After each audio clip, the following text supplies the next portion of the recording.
Muy buenos días mis queridos estudiantes, bienvenidos a nuestra clase de español. El tema que trabajaremos el día de hoy van a ser los conectores lógicos. Hoy es 19 de agosto del año 2020, es importante que tengamos en cuenta estas instrucciones. Los conceptos que hay en esta guía deben ser transcritos en el cuaderno y las actividades desarrollarlas en la cartilla. Es un tema muy corto, pero muy sencillo. Vamos a hablar acerca de los conectores lógicos. ¿Qué son los conectores lógicos y para qué nos sirven? Los conectores son palabras o expresiones que sirven de enlace para establecer la continuidad de un tema entre una oración y otra. Existen varias clases de conectores dependiendo del tipo de unión que hagan entre las oraciones. Los conectores, entonces, son palabras que nos sirven para que haya sentido y se puedan enlazar las diversas partes de un texto a través de esa conexión de ideas. Los conectores indican esa relación entre esas oraciones y los párrafos. Sirven para explicar, para ejemplificar, para justificar, para modificar, distribuir o resumir una oración. Los conectores son palabras, oraciones o conjuntos de oraciones que unen desde lo más breve hasta lo más extenso. Entonces, esos conectores, recuerden que son los que nos sirven para unir una oración con otra. En este caso, y que esa oración tenga sentido. Entonces, en este caso, encontramos los conectores de relaciones de causa y efecto. Entonces, si ustedes se dan cuenta en una oración o cuando vamos a escribir o cuando leemos, encontramos este tipo de conectores. Por eso, porque, pues, ya que. Relaciones de semejanza, así como, al igual que, como, asimismo. Relaciones de oposición, mientras que, en cambio, pero. Estos son los conectores. Hay muchísimos conectores, pero estos son los que vamos a trabajar en esta clase. Son más breves y nos van a ayudar mucho al momento de redactar un texto.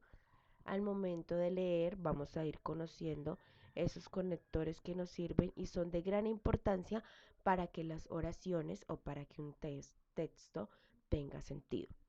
Por ejemplo, si vamos a hacer una oración que tenga un conector de causa y efecto, quedaría de la siguiente manera. Tenía dolor de estómago porque comí demasiado. Ahí estamos utilizando el conector, una palabra muy importante para que la oración tenga sentido. Si le quitamos ese conector, ¿cómo quedaría?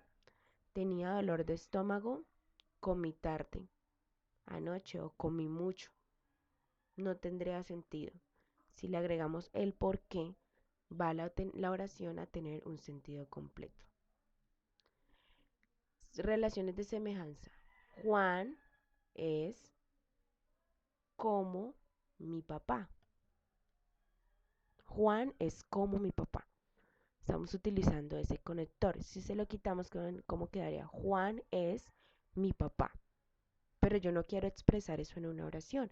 Quiero decir que ellos son iguales. Agregaría el conector como para que quede esa relación de semejanza y la oración tenga un sentido completo. Relación de oposición. Mientras que cambiaba la llanta de mi carro, me robaron la billetera. Ahí tenemos ese conector de oposición que nos va a indicar ese sentido de esa oración. Si nosotros le quitamos el mientras que, no va a tener sentido. Por eso es muy importante hacer uso de los conectores lógicos.